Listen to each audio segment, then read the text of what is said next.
Perfect. Good morning, Stacey. We're going to interview today and talk about track and field. How does that sound? Sounds great. Okay, so first off, Stacey, can you tell us a little bit about when you graduated then from high school? Yeah, so I graduated in 2009. And then I went on to St. Cloud State where I ran cross country and track. And then I graduated there in 2012. Okay, great. Okay, so Stacey, so one of the reasons we're doing these interviews is to just stay connected with the sport of track and field during this hiatus of that we're dealing with right now. So I'm going to ask you a few questions, and you can just you can deviate from those questions if you want, and just tell stories, whatever you want to talk about. We can talk about. So first, Stacey, can you tell us about one of your most fond memories of the sport of track and field? Yeah, so I feel like high school in general with track was just one of my favorite memories of life. I feel like we had such a great program, a great team, great coaches that it was just so supportive. And yes, we were working really hard, but it was also finding like joy and fun in working hard, which I feel like sometimes when you think about just like pushing yourself, challenging yourself, doing the hard work, it can sound difficult, but if you can find joy and meaning in it, I feel like that's just a life lesson that you can take after that. And I feel like the high school track program that you led, I felt like was where I learned that skill. But some of my favorite memories, my favorite memory is probably my senior year where we had a really great 4x4 team, and it wasn't just the four of us. We also had, I think we had five. Well, we had five girls, um, and we were all just really competitive but really supportive. And yeah, I mean, we ended up winning state that year, which was, I think, my favorite memory. But not just because we won. I feel like that was great. But just to know like everything that led up to it. I mean, it happened our senior. Well, um, two of us. It was our senior year, and it just all the work that led up to it. I mean, we had been running together since seventh grade, and improving throughout that time. And so for it to happen just kind of our senior year, the last race, it was really special. So yeah, I'd say that was probably my favorite memory. Yeah, with that, Stacey, it wasn't without some setbacks along the way. Can you take us back maybe to, was it maybe your sophomore year where we missed qualifying for Yeah. state by just a few hundredths of a second? Can you take us back to that time and how that felt maybe? Yeah. Was Well, that your sophomore year, I believe, or was that maybe your freshman year? no, I think that was my sophomore year. I remember I had an SI joint injury that year. And I think back on that year quite a bit. I remember the section meet. I had been doing a lot of cross training, and I very distinctly remember you saying I was having a hard time with it because I really love track. I like to be competitive. I like to race, but not being able to run, it was more than just running to me. I felt like it kind of gave me a sense of purpose.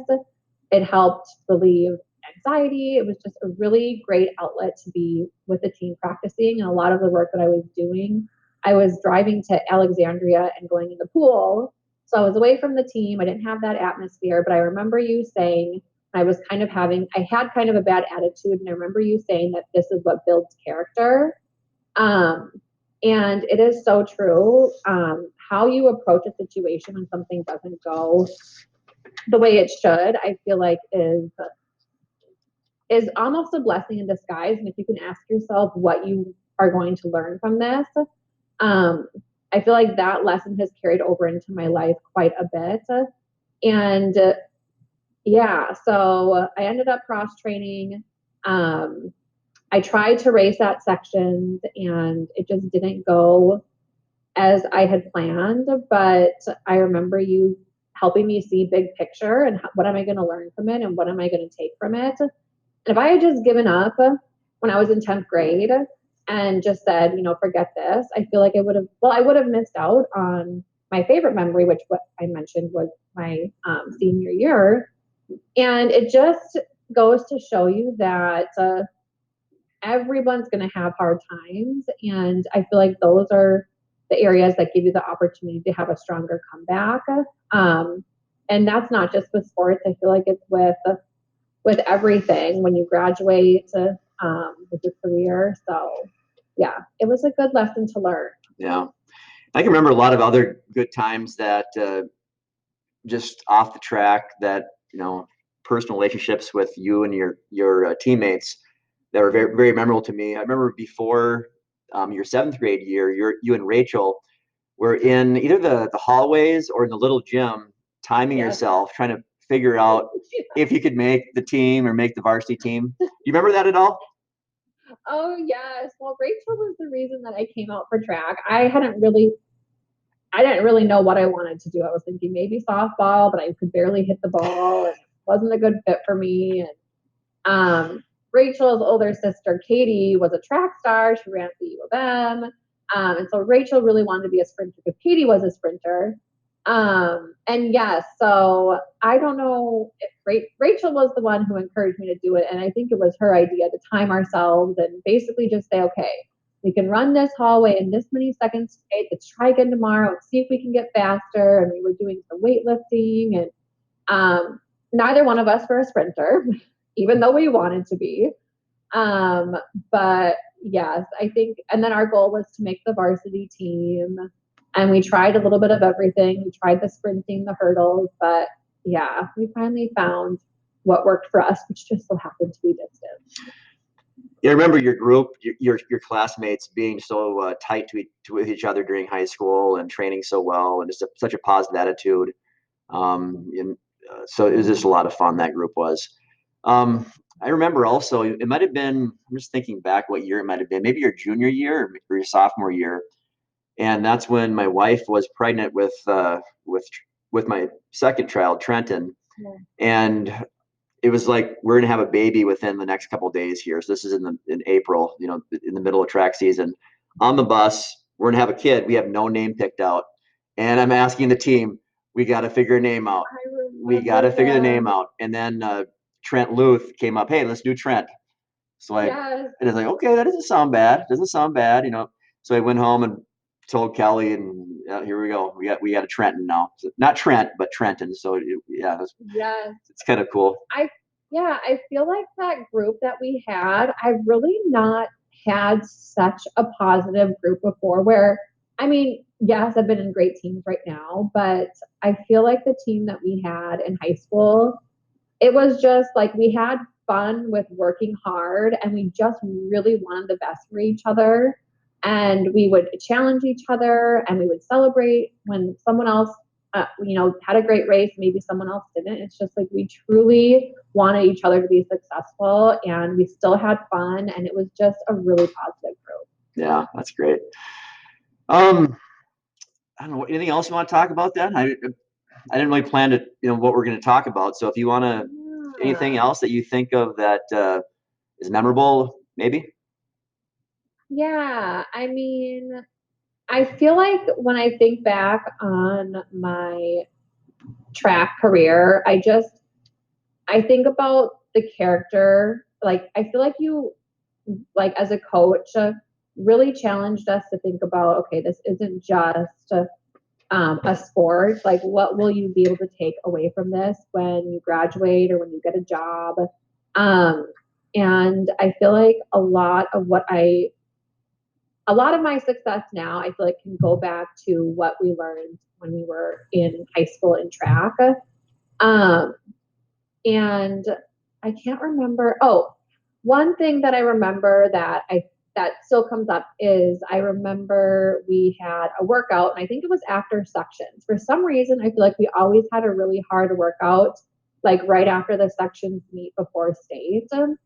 Um, and I don't remember what the workout was, but basically you had us doing like I think it was running these cones where you had us run to these cones. And we had to run all out the first time. You put the cone down, and then we had to get that to that cone again. But I remember being done with a workout, and I'd given everything I had in the last rep. And I remember you saying, "Okay, we're done." But then you said, "Okay, you're going to do one more." After I thought that I was done, so like to give everything on on my last rep. Right. And I was like, "There's no way." I just gave everything. I could barely. I remember being like extremely exhausted, doing this last rep, feeling like I could barely breathe. It wasn't pretty, but I just gave it all I had when I felt like I had nothing else to give. And it just really goes to show you that you're capable of more than you think. I feel like we are quick to give up on ourselves sometimes, and if you have the mental fortitude to push through some things or you have someone that believes that you can and challenges you to do that when you maybe don't do it on your own, I feel like you're just capable of way more than you think, if you have that mental toughness. And then the other thing too that I wanted to mention is the visualization that you taught me, and our team. I feel like that was a big part of my success, was visualizing how you wanted a race to go and really believing that that's how it would go. I think before all of the successful races that we had, I would just visualize every lap of the mile, thinking about exactly how it would go.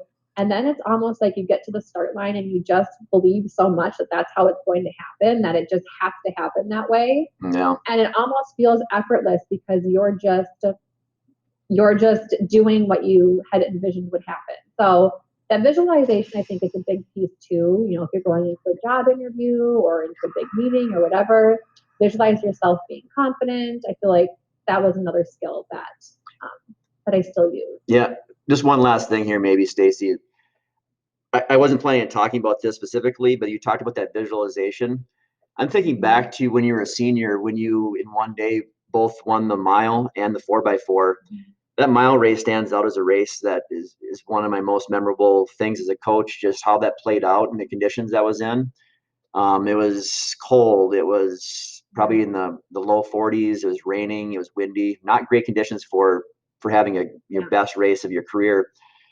But you went into that race with that good race plan. And I remember with about 500 meters to go, you start to pass the group. And I thought in our pre-race plan was maybe 300 meters you'd try to make a move. But going at that time just showed a tremendous amount of guts, and it was awesome. You want to talk about that at all? Yeah, I will say that morning when we woke up and it was rainy, you said that this is to my advantage. So I believe this was to my advantage because we had trained in it. And when I woke up, I was like, oh my gosh, it was bad weather. But you said, like, this is good for you and this is an advantage. And so I thought, oh, okay. And I feel like that just made me feel like if you just believe in your coach and believe in the training that you've done, that's all you need to do. Because if you hadn't told me that, I probably would have been in a completely different mindset. But yes, I mean, I visualized that race staying very calm the first few laps. The first lap really just letting myself hang out wherever I ended up being and just knowing that I was in the group, and then slowly working my way up. And then, yeah, it was 300 meters that I was supposed to go. But because I was visualizing the race and I was so focused on the race plan, it almost felt effortless because I was just kind of like in my mind, focused on what I needed to do. And that just goes to show you the power of like your mind and believing in yourself. Because by the time I got to 500 meters ish, I felt like I was going to give it all I had. And I felt like I, at that point, could basically just do a 400 effort. And I felt really confident because I had followed that race plan. I believed that I was in a spot that was to my advantage just simply because that's what you told me. Right. And so, yeah, it was a great day. Yeah, it was. It was a great day. Yeah. Well, Stacey, I appreciate the time you spent with us today. After I stop recording here, we'll just maybe chat a little bit more. How's that sound? Sounds great. Thank you for taking the time to chat with me. Thank you very much.